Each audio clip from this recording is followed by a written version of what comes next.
story of A Princess of Mars.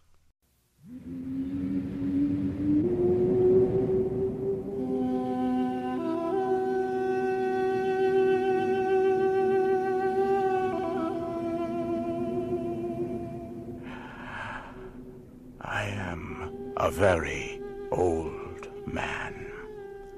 How old, I do not know. It is possible I am 100, maybe more. I cannot tell, because I have never aged as other men do. So far as I can remember, I have always been a man of about 30. I appear today as I did 40 years ago, yet I feel that I cannot go on living forever. Someday, I will die the real death from which there is no escape.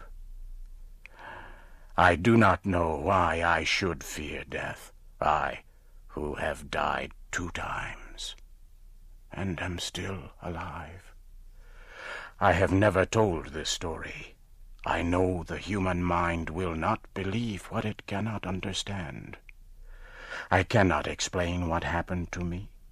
I can only tell of the 10 years my dead body lay undiscovered in an Arizona cave.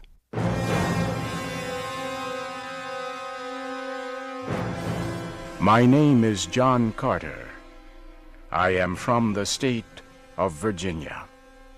At the close of the Civil War, I found myself without a home, without money, and without work. I decided the best plan was to search for gold in the great deserts of the American Southwest. I spent almost a year searching for gold with another former soldier, Captain James Powell, also of Virginia. We were extremely lucky. In the winter of 1865, we found rocks that held gold. Powell was trained as a mining engineer. He said we had uncovered over $1 million worth of gold in only 3 months. But the work was slow, with only 2 men and not much equipment. So we decided Powell should go to the nearest settlement to seek equipment and men to help us with the work. On March 3rd, 1866, Powell said goodbye. He rode his horse down the mountain toward the valley. I followed his progress for several hours.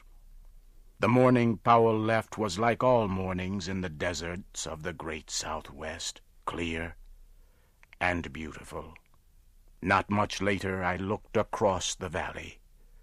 I was surprised to see 3 riders in the same place where I had last seen my friend. After watching for some time, I decided the 3 riders must be hostile Indians.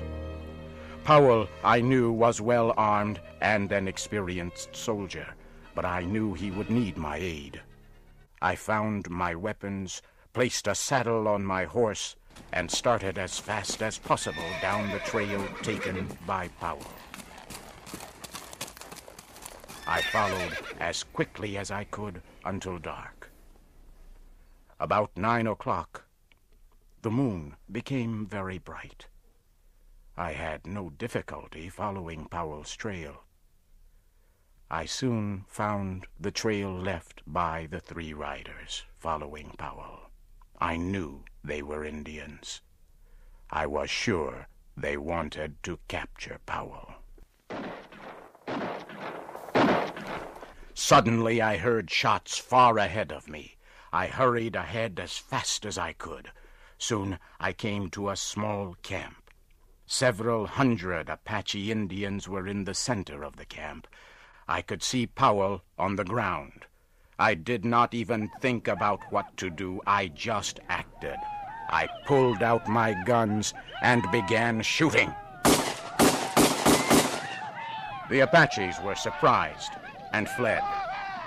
I forced my horse into the camp and toward Powell. I reached down and pulled him up on the horse by his belt. I urged the horse to greater speed. The Apaches, by now, realized that I was alone and quickly began to follow. We were soon in very rough country. The trail I chose began to rise sharply. It went up and up. I followed the trail for several hundred meters more until I came to the mouth of a large cave. It was almost morning now. I got off my horse and laid Powell on the ground. I tried to give him water, but it was no use. Powell was dead. I laid his body down and continued to the cave.